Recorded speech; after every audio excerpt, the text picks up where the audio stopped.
Асан қайғыдай көсем болсам, жиреншедей шешен болсам, Қазыбектей би болсам, Біржандай мен сал болсам, Махамбеттей ақын болсам, Исатайдай батыр болсам, Дина апамдай күйші болсам, Шарапамдай биші болсам, деп қазақтың ұл қызы армандаса жақсы еді.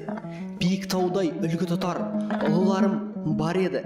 Өзге елдің тұлғаларын үлгі тұтып не керек? Олардың жат салт дәстүрі, тілі діні не бермек? Қазақ болып туғаннан соң қазақты сен үлгі тұт. Мансапқа жет, жақсы істер атқарсаң сен болар құт. Адал істе жұмысыңды, халқыңды сен алдамай. Бұл қылығың көрінеді бейнеңдегі айнадай. Отбасыңа берік болып, барлығымен тату бол. Бақытты өмір бастауына табарсың сен сонда жол.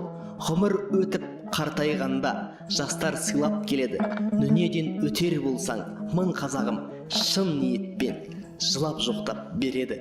Өмірден сен өтсең дағы атың қалар тарихта. Үлгі тұтар адамдармен боларсың бір қатарда.